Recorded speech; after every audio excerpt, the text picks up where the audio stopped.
Good morning प्यारे बच्चों। आज हम कक्षा 7वीं का पाठ 3 विचित्र योद्धा पढ़ेंगे। बेटे इसको ध्यानपूर्वक सुनना और कठिन शब्दों के मैं तुम्हें अर्थ भी बताऊंगी। एक गांव में एक कोरी रहा करता था। उसका दामाद बहुत ही आलसी था।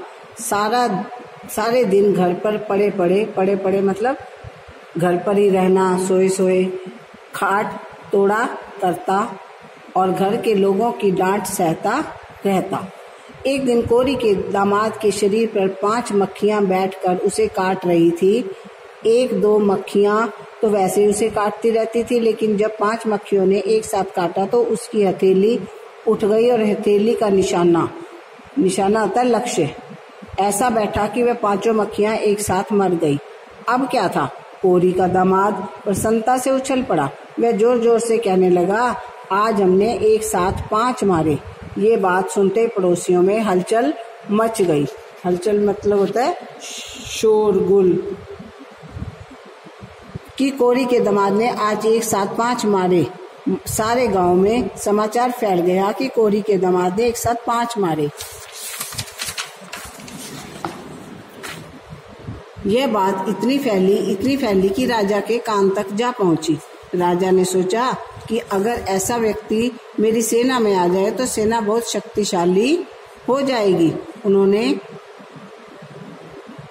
कोतवाल होता है बेटे पुलिस अधिकारी को आदेश दिया और कोतवाल ने सिपाही को आदेश दिया। सिपाही मदन भगत के पास पहुंचा और उसे राज दरबार में चलने के लिए कहा। राज दरबार का नाम सुनते ही मदन भगत के प्राण कांप गए। प्राण कांपना होता है बहुत डर जाना। वे चिंता में पड़ गया कि मुझसे ऐसा क्या अपराध होता है जुर्म हो गया है जिससे राजा का हुक्म आया है। उसने अपनी पत्नी से कहा कि कुछ ले देकर सिपाही को विदा कर दें ताकि राज दरबार में न जाना पड़े। पत्नी जानती थी कि ये जन्म के आलसी हैं, घर में पड़े मक्खियां ही मारते रहेंगे। यदि राजा के बुलाने पर ये राज दरबार जाते हैं तो निश्चित माने पक्का ही हमारा लाभ होगा। उसने कहा, राजा ने बुलाया है तो जाइए, प्रसन्न होकर, पता नहीं राजा क्या दे दे और हमारी गृहस्थी क्या होता है बेटे, घर परिवार का रूप ही बदल जाए। आखिर घर में पड़े करते ही क्या हो। अब तो कोरी के दामाद के पास कोई चारा नहीं था। यदि दरबार में नहीं जाता तो घर भर पत्नी परेशान करेगी और राजा के बुलावे पर नहीं जाता तो न जाने राजा क्या कर डाले। ये सब सोचकर वह भारी मन से राज दरबार में जाने के लिए तैयार हुआ। कोरी का दामाद सिपाही के संग राजा के दरबार में पहुंचा।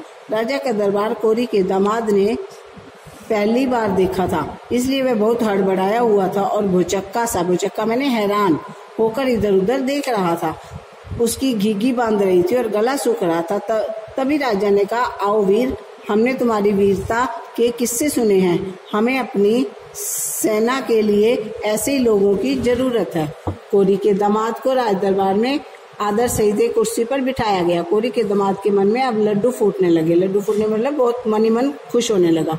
वह मनी मन सोचने लगा, अच्छा हुआ जो मैंने पत्नी की बात मान ली। राजा ने प्रधान सेनापति को बुलाया और कोरी के दामाद की प्रशंसा मैंने बड़ाई करते हुए प्रधान सेनापति को आदेश दिया कि कोरी के दामाद को सेना के एक अच्छे पद पर नियुक्ति दी जाए। नियुक्ति मैंने उसको वहां पे किसी कार्य पर करने के लिए रखना। प्रधान सेनापति ने राजा का आदेश मानते हुए उसे सेना के एक ऊंचे पद पर नियुक्त कर दिया और उसका नाम जंग बहादुर दिया गया। नौकरी पाकर कोरी का दामाद बहुत प्रसन्न था। वह छुट्टी लेकर जब गांव वापस गया तो गांव के लोगों ने उसका खूब स्वागत सत्कार आदर सम्मान। घर आकर जब कोरी के दामाद ने अपनी पत्नी को बताया कि राज दरबार में उसका खूब स्वागत सत्कार हुआ तो राजा ने उसे सेना में ऊंचे पद पर नियुक्त किया। तो घर में कोरी के दामाद की इज्जत बढ़ गई। पत्नी हर पल उसकी सुख सुविधा का ध्यान रखने लगी और बड़े मजे से कोरी के दामाद के दिन कटने लगे। एक दिन राजा का संदेश आया कि दूसरे राज्य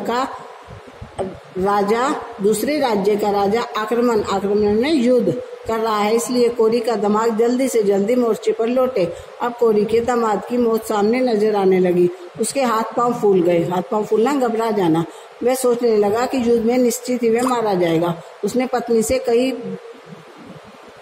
भाग चलने को कहा। पत्नी भी भयभीत थी, डरी हुई थी, सो उसने भी ये प्रस्ताव स्वीकार कर लिया। पत्नी ने सोचा कि कहीं ठोर ठिकाना लग पाता है या नहीं, इसलिए कुछ खाने पीने का सामान तैयार कर लिया जाए।